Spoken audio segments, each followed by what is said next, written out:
বিটিচিৰ পৰিষদীয় নিৰ্বাচনৰ বাবে সাজু অসম গণ পৰিষদ মথনগুৰি পৰিষদীয় সমষ্টিত অগপৰ নিৰ্বাচনী ৰণহুংকাৰ বুথ কমিটিৰ সভাপতি সম্পাদকক লৈ অগপৰ নিৰ্বাচনী সভাত উপস্থিত থাকে সাংসদ ফণীভূষণ চৌধুৰী প্ৰাক্তন বিধায়ক মনোৰঞ্জন দাস ভূপেন ৰয় অপূৰ্ব কুমাৰ ভট্টাচাৰ্য উপস্থিত থাকে দলীয় নেতাকৰ্মীক টিপছ দিলে সাংসদগৰাকীয়ে এবাৰ বিটিআৰত অগপই খাতা খোলাটো নিশ্চিত বুলি মন্তব্য কৰিছে কংগ্ৰেছৰ খুৰধাৰ সমালোচনা কৰে সাংসদ ফণীভূষণ চৌধুৰীয়ে বিটিআৰতেই নহয় সমগ্ৰ অসমতে কংগ্ৰেছৰ কোনো ভৱিষ্যতেই নাই ভোটাৰক প্ৰতিশ্ৰুতি দিয়াটো সংযত হ'বলৈ আহ্বান জনাইছে দলীয় কৰ্মীক এই পৰিষদীয় সমষ্টিত আমি বুথৰ ওপৰতে নিৰ্ভৰ কৰি আগবাঢ়িম নহয় আমি এতিয়া নিৰ্বাচন খেলিম নিৰ্বাচন খেলাৰ সময়ত আৰু এই চাৰিটা ডিষ্ট্ৰিক্ট পাঁচটা চিট হ'ল আমি তাৰমানে এইবাৰ বিজয়ী হোৱাৰ আশাৰে আমি নিৰ্বাচন খেলিম আৰু তাৰে ভিতৰত মথনগুৰি সমষ্টিত আমি জয়ী হোৱাটো নিশ্চিত 100% মানে মথনগুৰি খেলাম মুদৈবাৰী ইফালে ফগৰীয়া গ্ৰাম এনেধৰণে আছে আৰু বাকী গোটেইকেইটা নকওঁ আৰু পিছতে কি নাই মই মথনগুৰি প্ৰাৰ্থীটোৰ নাম নকওঁ মই এতিয়া কাৰণ এইটো সভাপতিয়েহে ক'ব মই কোন নকৈছিলোঁ কিন্তু আমাৰ মথনগুৰি প্ৰাৰ্থী আমাৰ ঠিক হৈ আছে ৰাইজৰ দল কিন্তু অখিল গগৈ আহি সভা কৰি আছে আৰে ভাই অখিল গগৈ আহিব চব দলটো চবেই নিৰ্বাচনৰ সময়ত চব দলে আহিব অখিল গগৈ আহিব অমুক আহিব অখিল গগৈ আহিব ভালে কথাটো কৈছোঁ হাতী সুস্থ কৰিম বুলি আপুনি কৈ আছে হাতীটো সুস্থ কৰি মানে হাতী ঔষধ চৌষধ খোৱা হৈ গৈছে হাতী সুস্থ হৈ গৈছে হাতী এতিয়া খোজ কাঢ়িব পৰা হৈছে এতিয়া দৌৰাব হাতীটো দৌৰোৱাৰ কাৰণে আমি ব্যৱস্থা কৰি আছোঁ আৰু আমি ভাবোঁ যে 15 দিনৰ ভিতৰত হাতীটো পুৰা দৌৰিব আৰম্ভ কৰিব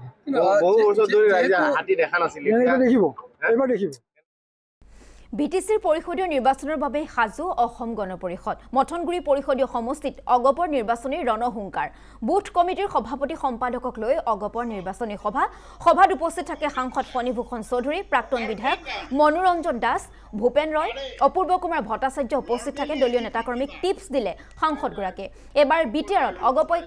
খাতা খোলাটো নিশ্চিত বুলি মন্তব্য কৰিছে কংগ্ৰেছৰ খুৰধাৰ সমালোচনা কৰে সাংসদ ফণীভূষণ চৌধুৰীয়ে বিটিআৰতেই নহয় সমগ্ৰ অসমতে কংগ্ৰেছৰ কোনো ভৱিষ্যতেই নাই ভোটাৰক প্ৰতিশ্ৰুতি দিয়াটো সংযত হ'বলৈ আহ্বান জনাইছে দলীয় কৰ্মীক এই পৰিষদীয় সমষ্টিত আমি বুথৰ ওপৰতে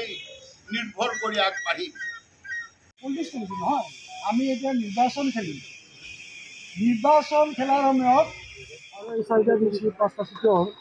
আমি তাৰমানে এইবাৰ বিজয়ী হোৱাৰ আশাৰে আমি নিৰ্বাচন খেলিম আৰু তাৰে ভিতৰত মথনগুৰি সমষ্টিত আমি জয়ী হোৱাটো নিশ্চিত 100% মানে মথনগুৰি খেলাম মুদৈবাৰী ইফালে ফগৰীয়া গ্ৰাম এনেধৰণে আছে আৰু বাকী গোটেইকেইটা নকওঁ আৰু পিছতে কি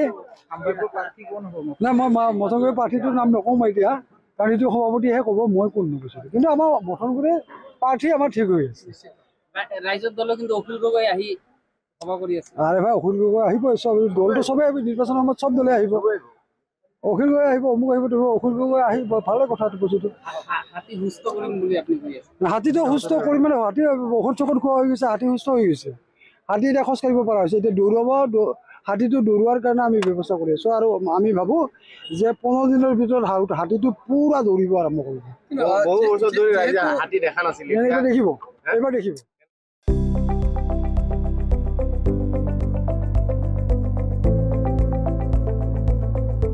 NB নিউজ সহজ সৰল ভাষাত নৱভাৰতৰ কথা।